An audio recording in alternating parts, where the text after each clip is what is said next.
নবদীপ্ত সংবাদের সঙ্গে আছি আমি মেহনাজ মনি। একদিনের সংক্ষিপ্ত সফরে সকালে ঢাকা পৌঁছেছেন ভারতের পররাষ্ট্র সচিব বিক্রম মিশ্রি। শেখ হাসিনার পতনের পর দুই দেশের সম্পর্কের টানাপোড়েনের মধ্যেই প্রথমবারের মতো ভারতের কোনো উচ্চ পর্যায়ের কর্মকর্তা ঢাকায় এলেন। খসড়া সূচি অনুযায়ী দুই দেশের পররাষ্ট্র সচিব আনুষ্ঠানিক আলোচনার আগে তারা একান্তে বৈঠক করবেন। সচিব পর্যায়ের বৈঠকে অংশগ্রহণ শেষে বিক্রম মিশ্রি যোগ দেবেন মধ্যাহ্নভোজে। এরপর তিনি পররাষ্ট্র উপদেষ্টা তৌহিদ হোসেন ও প্রধান উপদেষ্টা ডক্টর মোহাম্মদ ইউনূসের সঙ্গে সৌজন্য সাক্ষাৎ করবেন। রাতেই বিক্রম মিশ্রির দিল্লি ফিরে যাওয়ার কথা রয়েছে।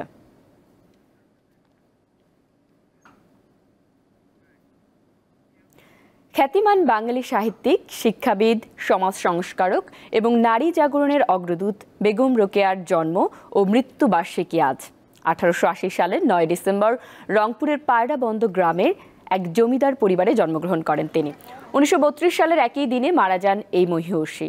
দিনটি প্রতি বছর বেগম রোকেয়া দিবস হিসেবে পালিত হয়। বেগম রোকেয়া 2004 সালে বিবিসি বাংলার করা জরিপের সর্বকালের সর্বশ্রেষ্ঠ বাঙালির তালিকায় 6ষ্ঠ স্থান অর্জন করেন। 1905 সালে রোকেয়ার বিখ্যাত ইংরেজি গ্রন্থ সুলতানাস ড্রিমস প্রকাশিত হয়, যা পরে বাংলায় সুলতানার স্বপ্ন নামেও প্রকাশিত হয়। বইটিকে বিশ্বের নারী জাগরণমূলক সাহিত্যকর্মের একটি উল্লেখযোগ্য ও উজ্জ্বল দৃষ্টান্ত হিসেবে বিবেচনা করা হয়। গ্রন্থটি সম্প্রতি জাতিসংঘের শিক্ষা, বিজ্ঞান ও সংস্কৃতি বিষয়ক সংস্থা ইউনেস্কোর ওয়ার্ল্ড মেমোরির তালিকায়ও স্থান পেয়েছে।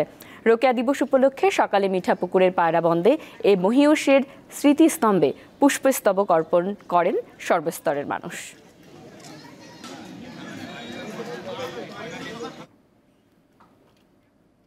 রোকেয়া দিবসের কর্মসূচি জানাতে রংপুর থেকে সরাসরি যুক্ত আছেন আমাদের সহকর্মী বাবলুর রহমান বাড়ি।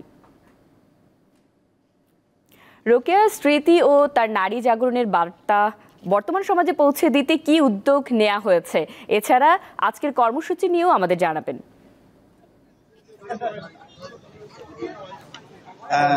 আপনি যেমনটি বলছেন, আমি এই মুহূর্তে রয়েছি নারী জাগরণের বেগম রোকেয়া মহিষী নারীর থেকে জন্মস্থান জন্মবাড়ি, সেখানে জানিয়ে রেখে যে আজকে 9 ডিসেম্বর বেগম রোকেয়ার জন্ম এবং মৃত্যু বার্ষিকী উপলক্ষে যে আসলে নানা কর্মসূচির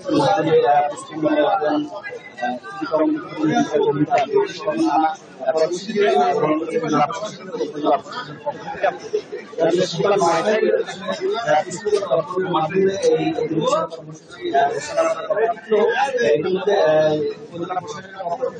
তারা সবাই এসেছেন। শুধুমাত্র জেলা প্রশাসকের পুষ্পমাল্য অর্পণ সহ নানা কর্মসূচি গ্রহণ করা। আপনাকে জানিয়ে রেখে যে এই নারী জাগরণের অগ্রদূত নারী 1880 সালে জন্মগ্রহণ করেন, 1932 সালে এই বেগম রোকেয়ার যে জন্মভূমি পায়রাবন্দ, সেখানে দীর্ঘদিনের থেকে সাধারণ মানুষের প্রত্যাশা, এলাকাবাসীর প্রত্যাশা যে আসলে বেগম রোকেয়ার স্মৃতিকে সেদিকে আসলে পরিত্যক্ত অবস্থায় আছে, তাদের জন্মভিটের অবস্থান কোনো সময় করা, সেই জায়গাটি আসলে এখন পর্যন্ত কোনো আদর কোনো পরিবর্তন হয়নি। এবং বেগম রোকেয়ার আসলে এখানকার যে মানুষ যারা, তারা আসলে যেমনটি দাবি করছেন যে বেগম রোকেয়ার যে দেহবাসী সেটি কলকাতা থেকে নিয়ে আসি তার যে জন্মস্থান বা তার যে কবরস্থান সেখানে কিন্তু আসলে সমাহিত করা হবে, সেটি কিন্তু আসলে এখন পর্যন্ত উদ্যোগের কথা থাকলে সেটি কিন্তু আসলে প্রশাসনের পক্ষ দিয়ে শেষ করে। এই ছিল আমার বেগম রোকেয়ার জন্মস্থান থেকে সর্বশেষ তথ্য। ধন্যবাদ বাবলুর রহমান বাড়ি। আমাদের সাথে রংপুর থেকে যুক্ত ছিলেন আমাদের সহকর্মী বাবলুর রহমান বাড়ি। চলে যাচ্ছি পরের সংবাদে। দেশের উত্তরাঞ্চলে শীতের তীব্রতা অব্যাহত রয়েছে। দিনাজপুরে সকাল 6টায় সর্বনিম্ন তাপমাত্রা রেকর্ড করা হয় 13.2 ডিগ্রি সেলসিয়াস। এছাড়া পঞ্চগড়ে সর্বনিম্ন তাপমাত্রা পরিমাপ করা হয় 10.9 ডিগ্রি। শীতের পাশাপাশি রাত থেকে ভোর পর্যন্ত ঘন কুয়াশায় আচ্ছন্ন থাকছে চারদিক। এতে বিভিন্ন যানবাহন হেডলাইট চালিয়ে চলাচল করছে। শীতের তীব্রতায় ব্যাহত হচ্ছে কুড়িগ্রামের জনজীবন। সকাল 6টায় জেলার সর্বনিম্ন তাপমাত্রা রেকর্ড করা হয় 13.2 ডিগ্রি সেলসিয়াস। কনকনে ঠান্ডায় সবচেয়ে বেশি দুর্ভোগে পড়েছেন নিম্নবিত্তের লোকজন। এছাড়া দক্ষিণের জেলা পটুয়াখালীতে সকাল 9টায় সর্বনিম্ন তাপমাত্রা পরিমাপ করা হয় 13.6 ডিগ্রি সেলসিয়াস। ক্ষমতাচ্যুত সিরিয়ার প্রেসিডেন্ট বাশার আল আসাদ তার নিজ দেশ থেকে পালিয়ে বর্তমানে রাশিয়ায় অবস্থান করছেন। আন্তর্জাতিক বিভিন্ন গণমাধ্যমের খবরে বিষয়টি নিশ্চিত করা হয়। মানবিক কারণে আসাদ ও তার পরিবারকে রাশিয়ায় আশ্রয় দেওয়া হয়েছে বলে জানায় ক্রেমলিন। এদিকে সশস্ত্র বিদ্রোহের পর সিরিয়ার বর্তমান পরিস্থিতি নিয়ে জাতিসংঘের নিরাপত্তা পরিষদে রুদ্ধদ্বার বৈঠকের আহ্বান জানিয়েছে রাশিয়া। তবে আসাদের পতনে উচ্ছ্বাস প্রকাশ করেন ইসরায়েলের প্রধানমন্ত্রী বেনিয়ামিন নেতানিয়াহু। রোববার সকালে ইসরায়েল সিরিয়ার সীমান্ত সফরে যান নেতানিয়াহু। বাশার আল আসাদের পতনে সিরীয়রা দেশ পুনর্গঠনের ঐতিহাসিক সুযোগ পেয়েছে বলে মন্তব্য করেছেন মার্কিন প্রেসিডেন্ট জো বাইডেন। স্থানীয় সময় রোববার হোয়াইট হাউসে এক ব্রিফিংয়ে এই মন্তব্য করেন তিনি।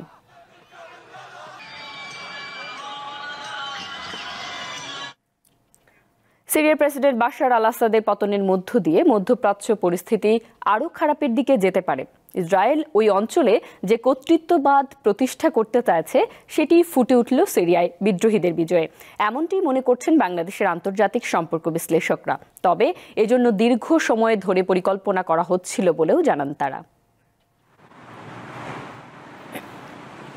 মধ্যপ্রাচ্যের দেশ সিরিয়ার কথা বলতে গেলে প্রথমেই যে নামটির কথা মাথায় আসে তা হলো আল আসাদ পরিবারের। কারণ টানা 5 দশকের বেশি সময় ধরে সিরিয়া শাসন করেছে পরিবারটি। 2000 সালে হাফেজ আল আসাদের মৃত্যুর পর ক্ষমতায় বসেন তার দ্বিতীয় ছেলে বাশার আল আসাদ। মিত্র হিসেবে তার পাশে ছিল ইরান ও রাশিয়া। ফলে বরাবরই পশ্চিমা শক্তিগুলোর চোখের কাঁটা ছিলেন বাশার। এখন প্রশ্ন দাঁড়াচ্ছে, সিরিয়ার প্রেসিডেন্টের এই পরিণতির জন্য ইসরায়েল কতটা কলকাঠি নেড়েছে।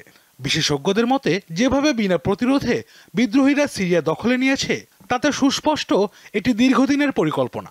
সিরিয়ান এয়ারফোর্সও অনেকাংশেই নিষ্ক্রিয় ছিল এবং আমরা যখন দেখছি যে কয়েক হাজার সিরিয়ান আর্মি আশ্রয় নিয়েছে ইরাকে, তার মানে পুরো বিষয়টাই কিন্তু আগে থেকে যোগাযোগ ছিল, অ্যারেঞ্জ করা ছিল। আসাদের বিদায়ে শপথ নিতে যাওয়া যুক্তরাষ্ট্রের প্রেসিডেন্ট ট্রাম্পকে ইসরায়েল একটি বার্তা দিল বলেও মনে করেন তিনি। ইচ্ছা করে এমন একটা ধারণা দেওয়া হবে এবং এর ফলে নেতানিয়াহু ট্রাম্পকে আরও বোঝাবে যে ভবিষ্যতে তারা আরও এক ধাপ এগিয়ে যাবে কিনা এবং ইরান আক্রমণ করবে কিনা। সুতরাং এটা মোটেও কিন্তু একটা মানে ভালো পরিণতি নিয়ে আসবে না, বরং মধ্যপ্রাচ্যে পরিস্থিতি আরও অবনতির দিকে যাওয়ার সম্ভাবনাই বেশি। সিরিয়া দখলের পর বিদ্রোহী গোষ্ঠী তাহরির আল শাম কিভাবে ভবিষ্যৎ সামাল দেয় তাই এখন দেখার পালা। আশরাফ শুভ, দীপ্ত বার্তা কক্ষ।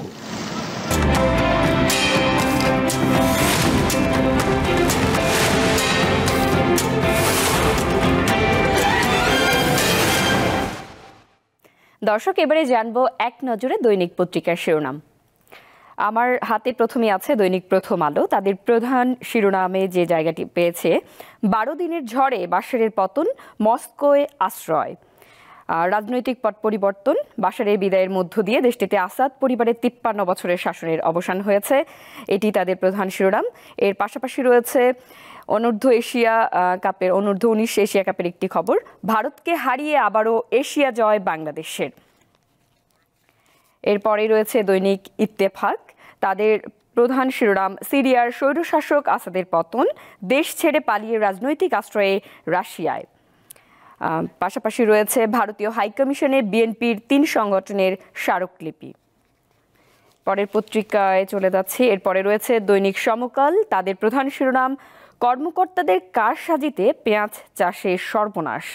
এটিকে এছাড়া যুব এশিয়া কাপের একটি খবর রয়েছে, ভারতকে গুড়িয়ে আবার এশিয়ার সেরা বাংলাদেশ।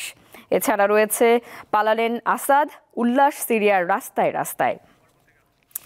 পরের পত্রিকা দৈনিক কালের কণ্ঠ, তাদের প্রধান শিরোনাম, ভারত ইস্যুতে কঠোর বিএনপি, টানাপোড়েনে সম্পর্কে যে 2 দেশ সেটি বলেছে তারা। এছাড়া রয়েছে ভারতীয় দূতাবাস অভিমুখে বিএনপির পদযাত্রা।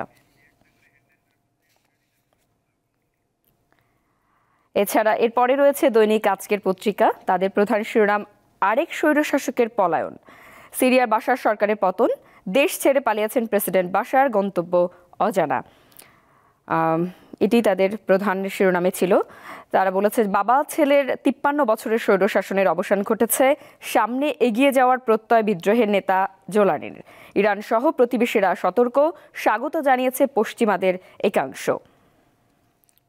চলে যাচ্ছি পরের পত্রিকায়, দ্য ডেইলি স্টার তাদের প্রধান শিরোনামে রেখেছে Assad flees to Moscow as rebels take Damascus, country celebrates end of operation, world argues stability.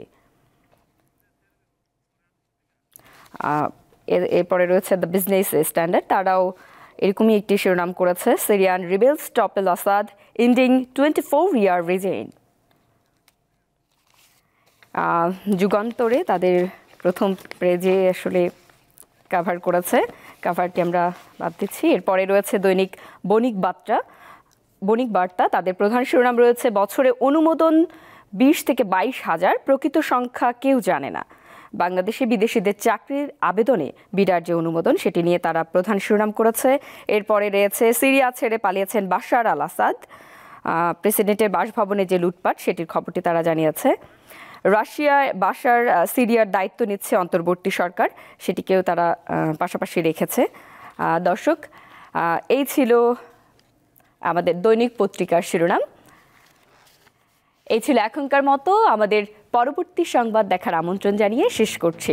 এছাড়া তথ্য ও বিনোদনমূলক বিভিন্ন খবর পেতে যুক্ত থাকুন দীপ্ত ডিজিটাল প্ল্যাটফর্মগুলোতে।